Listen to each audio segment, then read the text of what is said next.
Happy Sunday, শুভ দুপুর সকলকে জানাই। তা ওই দই দিয়ে চিকেন, ধনিয়া দিয়ে চিকেন, সস দিয়ে চিকেন, সমস্ত দিয়ে চিকেন খেতে খেতে যখন আর ভালো লাগে না, তখন আমি সেই রেগুলার প্রসেসে চলে আসি। সে হচ্ছে আলু দিয়ে চিকেনের ঝোল।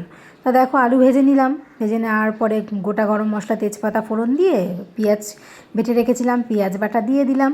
পেঁয়াজ বাটা আর এগুলো একটু ভাজা ভাজা হয়ে যাবে, তারপরে দেখো আমি আদা রসুন বেটে রেখেছি, তার মধ্যে যা যা গুঁড়ো মশলা লাগে, লঙ্কা গুঁড়ো, জিরে গুঁড়ো, হলুদ গুঁড়ো সব একসাথে নিয়েছি। নিয়ে এগুলো দিয়ে দিলাম একসাথে, দিয়ে এই মশলাটাকেই এবার ভালো করে কষবো। রেগুলার চিকেন আমি চলে এসেছি, কিন্তু আর ওই নানা রকম সস দিয়ে যে চিকেন তৈরি হয় ওগুলো খেয়ে খেয়ে আর ভালো লাগছে না। ওই শেষমেশ বলো, ওই আলুর চিকেনের ঝোলটাই বেস্ট মনে হয় কিছুদিন পর, তাই না? যখন আর সব রকম চিকেন খাওয়া হয়ে যায়। তা আমার অবস্থা হয়েছে সেই। দেখো, টক দই দিয়ে দিলাম। এরপরে আমি শুধু ধুয়ে রেখেছি, শুধু এর মধ্যে কিচ্ছু দিইনি, শুধু ধুয়ে রেখেছিলাম ঝুড়িতে জল ঝরিয়ে চিকেন দিয়ে দিলাম। আজকে আবার রান্না বান্নায় বেশি সময় নষ্ট করলে হবে না, আজকে আবার ইন্টারেস্টিং খেলা আছে। কি বলো? তোমরা খেলা দেখতে ভালোবাসো তো? আমিও দেখি একটু আধটু, বেশ ভালো। আজকে তো পুরো টান টান ম্যাচ।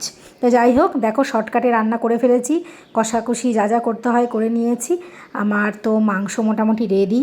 চলো দেখো, মাংস পাতে চলে এসছে। শুভ দুপুর, সবাই ভালো থাকো আর জমিয়ে খেলা দেখো। ইন্ডিয়া আজ জিতবেই। চলো, টাটা।